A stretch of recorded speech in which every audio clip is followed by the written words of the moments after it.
Hello friends, welcome back to my channel.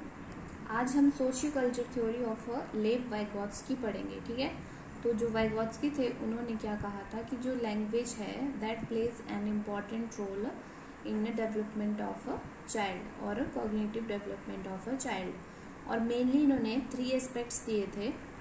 इसमें से 3 aspect ये हैं: social interaction, language and culture. ठीक, फिर इसमें कुछ आता था, 3 चीज़ें आती हैं इसमें main: ZPD, scaffolding and MKO। तो जो स्कैफोल्डिंग होता है that is a temporary structure of help provides in limited way and after completion help is removed. Right, कि जो स्कैफोल्डिंग होती है वो आप एग्जाम्पल से ऐसे समझ सकते हो कि आपको साइकिल चलाना सीखना है। राइट, तो आप साइकिल चलाना किसी से सीख रहे हो, आपके पापा आपको साइकिल चलाना सिखा रहे हैं। ठीक है, तो जो आपको साइकिल चलाना सिखा रहे हैं, जो साइकिल आपको कौन चलाना सिखा सकता है? जिसको खुद आती हो। तो आपके पापा आपके लिए MKO हो गए, that means more knowledgeable other. ठीक है, जिसको आपसे ज़्यादा उस बारे में आता है वो उसको हम MKO कहते हैं। राइट, एंड जो स्कैफोल्डिंग है वो उनकी हेल्प है जो आपको साइकिल चलाने के लिए कर रहे हैं। राइट, और वो एक टेम्परेरी हेल्प है। जब आप उस काम को करना सीख जाते हैं तो आपको स्कैफोल्डिंग हटा दी जाती है, आपको वो मदद नहीं मिलती है। राइट, तो ये एक टेम्परेरी हेल्प होती है। और ये जो सारा प्रोसेस होता है, जिस जोन में ये हो रहा होता है, that is called zone of proximal development.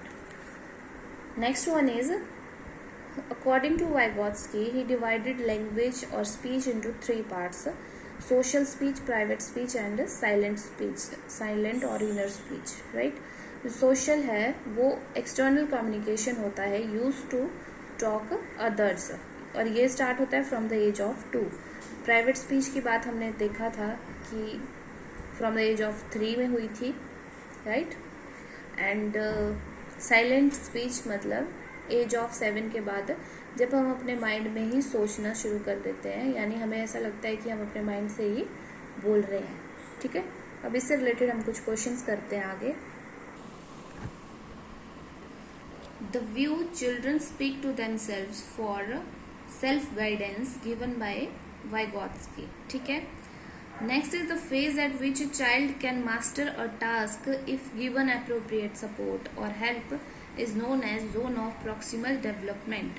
ठीक है, अभी हमने पीछे पढ़ा कि ऐसी फेज जिसमें अब जो छोटा बच्चा होता है, ये चाइल्ड होता है, वो मास्टर हो जाता है किसी काम में अगर उसको जो अप्रोप्रिएट सपोर्ट होती है वो दी जाए, थोड़ी हेल्प दी जाए, तो उसको क्या कहते हैं? उस फेज को हम कहते हैं जोन ऑफ प्रॉक्सिमल डेवलपमेंट। ठीक है, या फिर जो गैप होता है इन दोनों के बीच में, आई कैन डू इट और I can't do it plus with help I can do, ये तीनों चीजें आती हैं। तो ये तीनों चीजें आती हैं हमारी zone of proximal development. Right,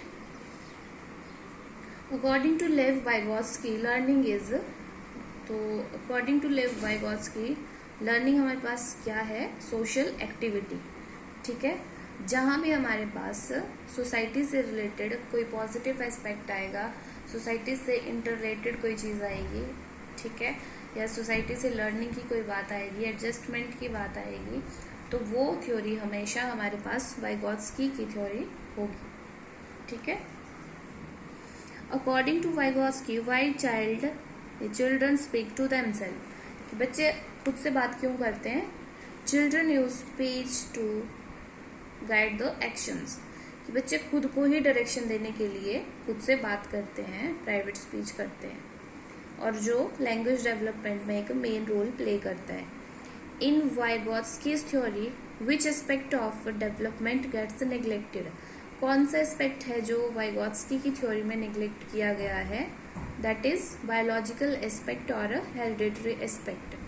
ठीक है, अकॉर्डिंग टू वाइगॉत्स्की ZPD इज, क्या है ZPD gap between what the child do independently with the assistance, की जो बच्चा है वो इंडिपेंडेंटली क्या कर सकता है और थोड़ी मदद के साथ कर सकता है।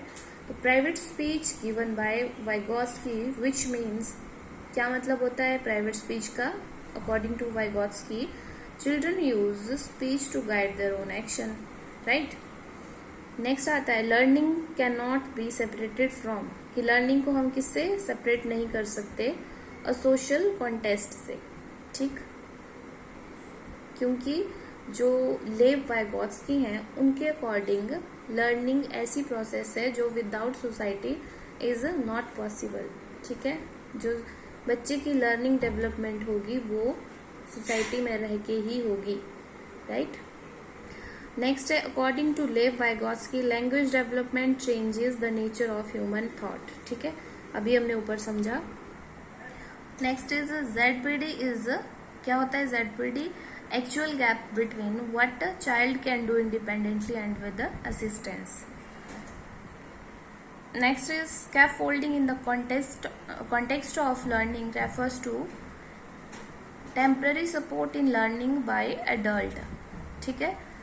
यानी कि आप इसको ऐसे समझ सकते हो, actual development level, potential development, actual development level and potential development, and this one is scaffolding.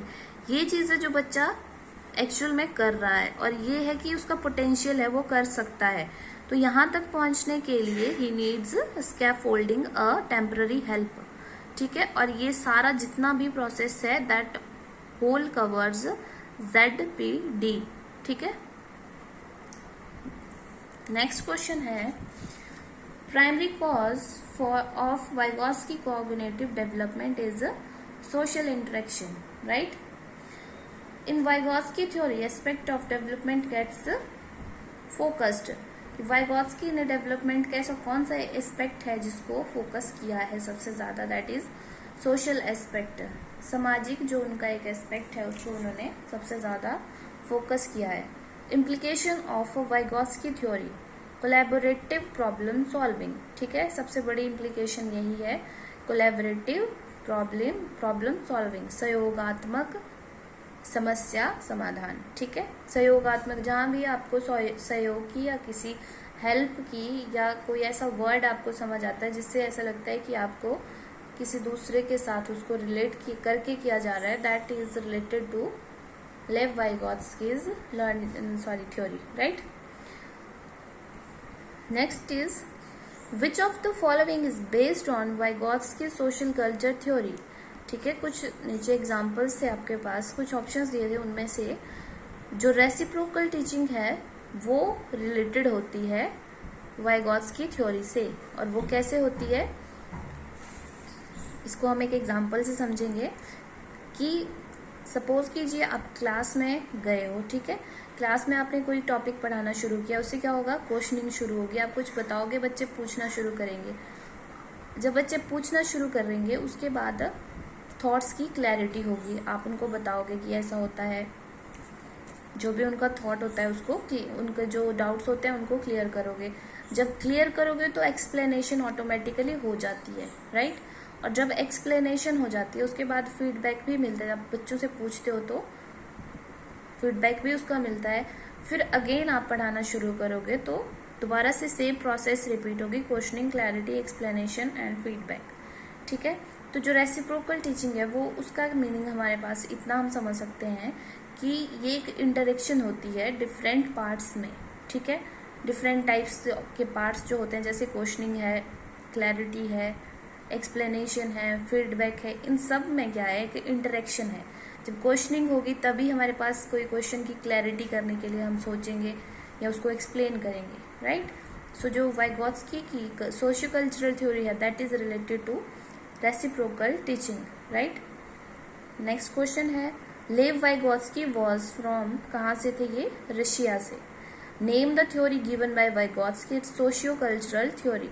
According to Vygotsky thought come first then language, ठीक है। कि जो वाइगोत्स्की है उनके अकॉर्डिंग क्या है, thought comes first then language, right.